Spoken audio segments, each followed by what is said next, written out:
2 artist talks today, starting first with a personal favorite of mine, Dove Nasir's show Don't Make a Scene, Dove. My personal take on them is a bit of a reference to Marcel Duchamp with this really like sincere idea of like self-love, but I don't want to put words in your mouth though. I'll give the floor to you.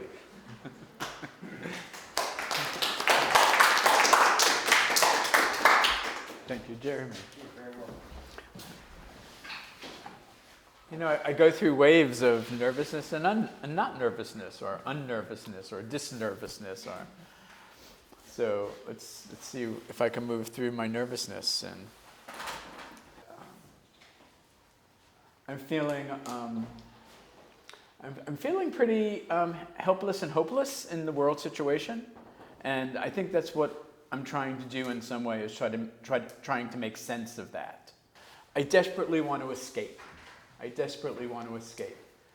And maybe this is where I'm escaping to, which I know that you're all not here as my therapist, but that's interesting because I'm actually discovering as I'm talking to you a little bit a piece of what's going on. I mean, I've known this a little bit, but I'm like repairing my past. I'm repairing my childhood. And part of that is Don't Make a Scene, Dove. Though my mother only called me Dove for the last number of years of her life, because I wasn't born Dove. I was born another name. So my mother would have said, Jeff, stop making a scene. Like not here in the A&S department store, you know. And I'd be on the floor kicking and screaming.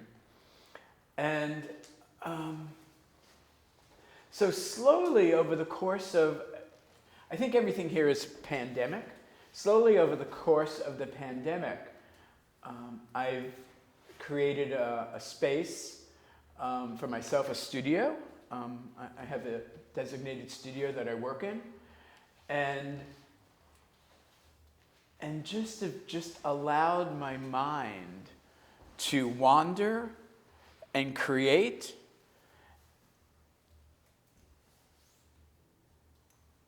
And maybe, except for my kids, I think so, spend more money on anything I've ever spent money on before. I don't think I'm spending an outrageous amount of money, but it's like if I'm like, for this scene, I think this was the scene that cost me almost the most amount of money. But I had, like, when I bought the banners and I bought the T-shirts, and I spent a lot of time at Dunkin' Donuts drinking coffee. I didn't buy a Toyota and then just take the hubcap. I didn't do that. But it's been an amazing process, and in my studio, I don't know how far I can wander, but in my studio, okay, so when I was 9, I'll go back to there. When I was 9, I lived with my parents, and we had 2 floors. My parents lived on the first floor, the kids lived on the second floor, and I went to a psychiatrist because I was acting effeminate. And the psychiatrist eventually said to my mother, if you don't want him to be wearing your clothing, take him out of his closet. She kept her clothing on the second floor in my closet. And so they built a walk-in closet down in the basement, and then I had to go down to the basement to get her clothes to bring them up to my room. But that's another story. But I now have that closet again. I have this walk-in closet that has her well, they're not really hers anymore. They were never hers. It's a whole new set of dresses and clothing. Should have been very upset if she was my size. She tried very hard not to be this size, as I am too. And again, another story. So I've been playing with, I guess, becoming different people, and working through that and allowing it to unfold. that I go upstairs and I just let things happen. And what's been this, I'll start, maybe I'll walk down at this point a little bit. This is my favorite photograph. This is like, somehow I managed to capture in myself, I almost decided to stop photographing after this photo, because I felt like I really got where I was going. But alas, I didn't. And then what's amazing to me is that this photo, which is also this same scene, and this scene, and this scene, and this scene, and this scene are all in the same corner. You know, it's like the pass-through is closed off here. It's closed off here, it's closed off here. It's opened with a window here, you know, and that I get to play and I get to do this. I feel very, very lucky and very privileged that I get to do this. And you know, and I think some of this is I look at some of the older ones. This is before the pandemic. I just look at how clean it is, you know, and uncluttered in a way. And as the pandemic, I'm right now going through my whole Queen Elizabeth thing. I'm going through a whole Queen Elizabeth thing. I now have 4 or 5 videos that are online. I'm playing with Queen Elizabeth.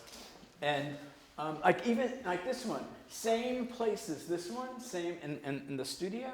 But look, to me, like it's like, wow. This is also, I think, before the pandemic.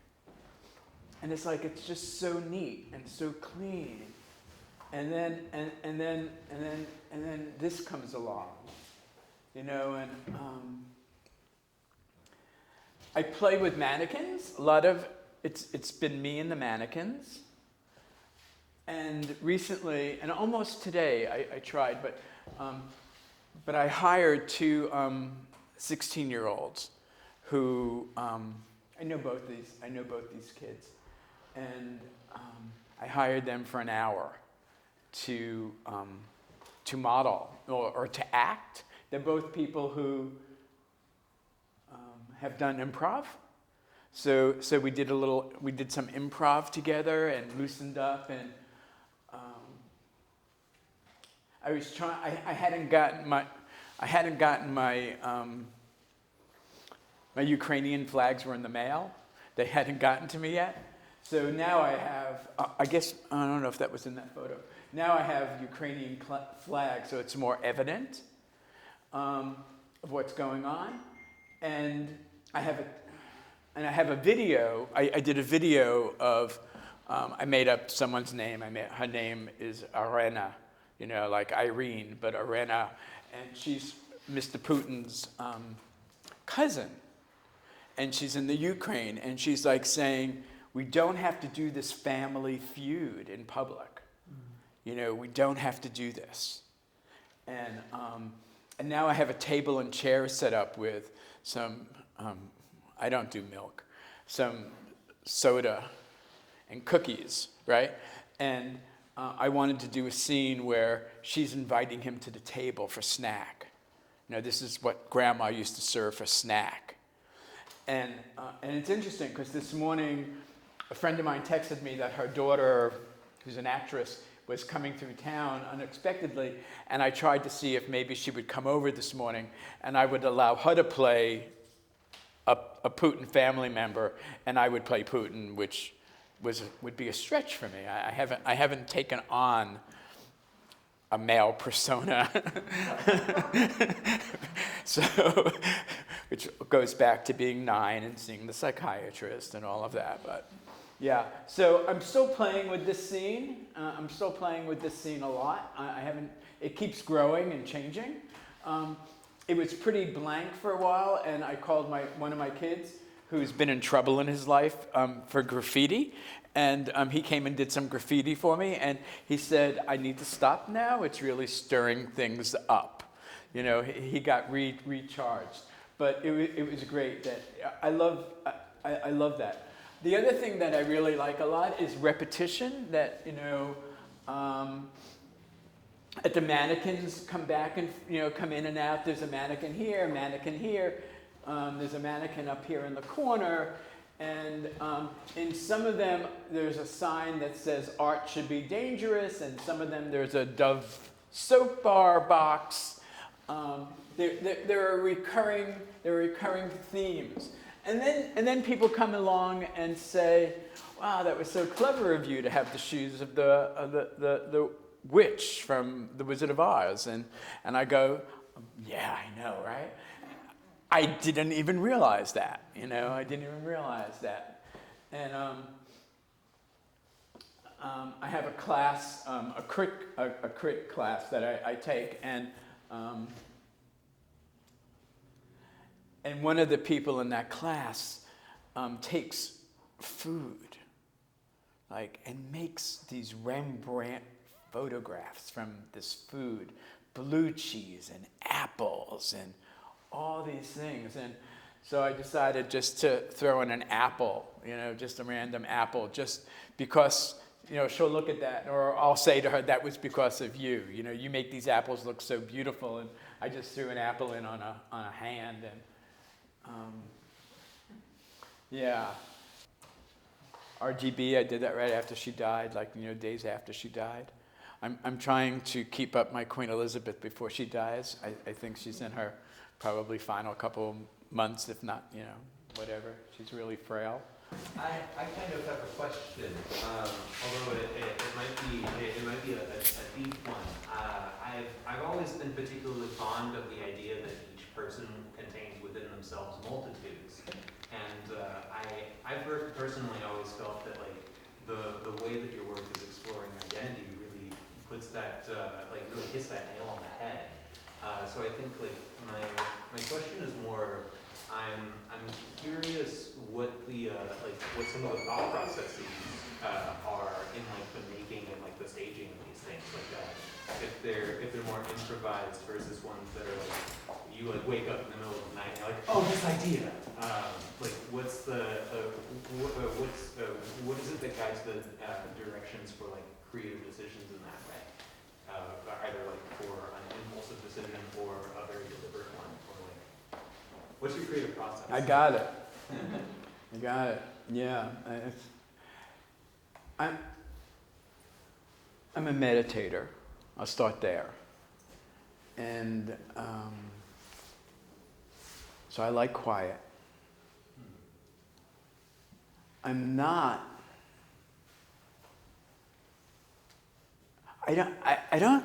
don't see long distance, I guess. So at some point I knew I was going to do Dunkin' Donuts, let's say for this one. But I'm walking down the street and I see, well, actually I had this from something else. But I see, you know, like the cone, and I go, oh, I'll probably use the cone. And it's a slow, it could take 6 to 8 weeks to get a set going until I'm ready to photograph. And then I can keep it, like, interesting that this one is up a long time after the initial photographs, because I don't feel like I'm done yet. I know when I'm done, because when I'm done, I go back up to the studio and I take it apart. And I throw out things that I don't want anymore. This isn't done yet. It's not done yet. I don't know when this is going to get done. But, yeah. And then once I have it set up, different people do show up. You know, like different persona. This photograph, I get spurred by an event. I will admit to that. I get spurred by an event. And this event was the Florida, the condo. And when I can't fathom something, like, you know, I couldn't fathom being in my house, you know, and then not being in my house, like being exposed, you know, to the world. And so I was trying to figure out who lived in that condo, you know, who was living there. And this singer was living there, you know, and this maybe, you know, I don't know, she's wearing fishnet, I don't know, stripper or something, I have no idea. And then I think there's, yeah, it's the same one. This one was a construction, you know, got the hard hat, you know, construction worker. So yeah, so it just sort of happens. I mean, it's event. I guess I am event driven. I'd be very happy if we have no more events. I'll sell the apartment, get rid of the camera, go on with my life. This event was the storming of 676 2 years ago, right? I think it was 2 years ago. They stormed 676. My daughter came home with a mark in the back of her leg that she was hit with a rubber bullet. I'm a white guy. I didn't get it. It's like, and I finally, this is what black people go through. You know, it's like getting shot. Their kids get shot all the time. And I wasn't used to, I'm a white guy. My kids don't get shot. My kid got shot. So this is, and then she said, she got whatever goes in your eyes, mace, whatever all that was, right?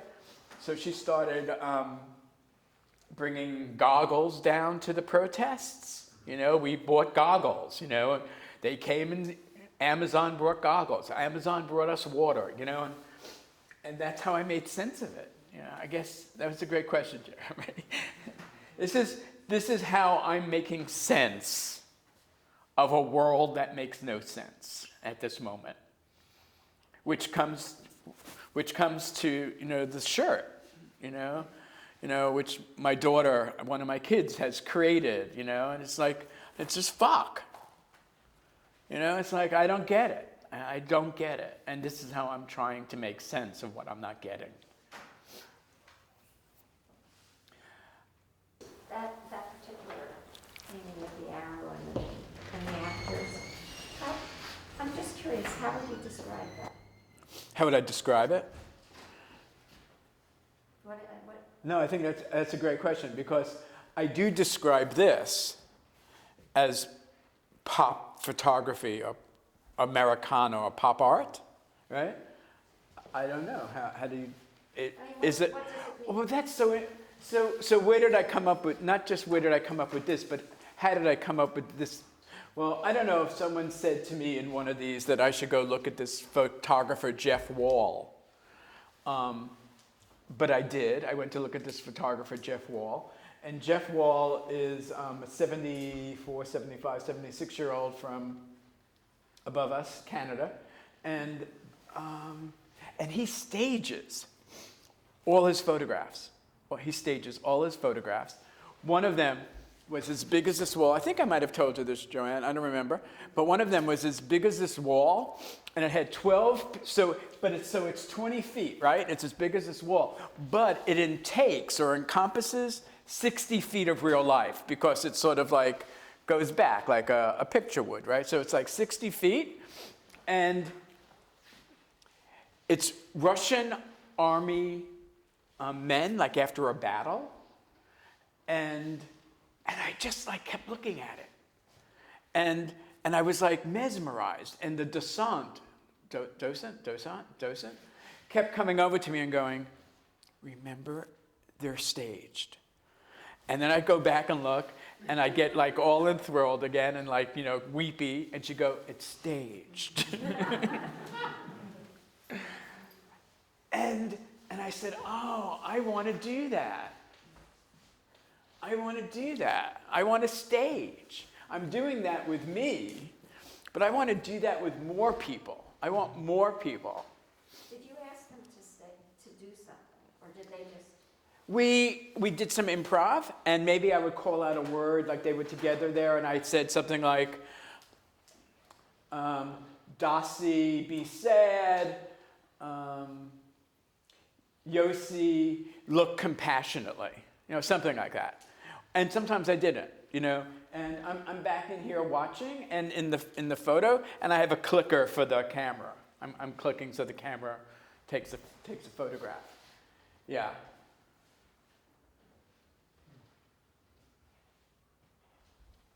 Molotov cocktail. There was a gun in the house. I told them that there's a gun in the house. I said it may come out for the photo, it may not come out in the photo. But I wanted the tension of a gun. Like even if it's, just watching y'all's face, when I said gun, there was a little bit of, whatever it is around the gun, right? Right? Knowing, you may never have known someone who has a gun in their house, Yeah.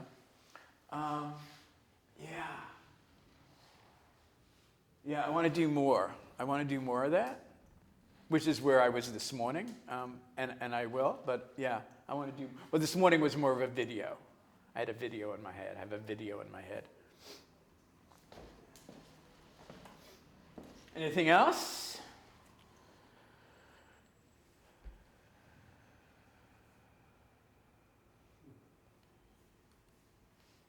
So thank you. And I just want to say that this is, for me, standing here and talking with people who I know, at least in this moment, don't want to attack me. Because you all know I have a gun. It's not on me. I just really, the healing I think that's going on for me, and having people who, some know me, some who don't know me, and it's just really, it's just really important. Just really important. And I appreciate that you all came out today to either hear me or hear Martha, or hear both of us. Hear. Thank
Exit stage left, unless it's right.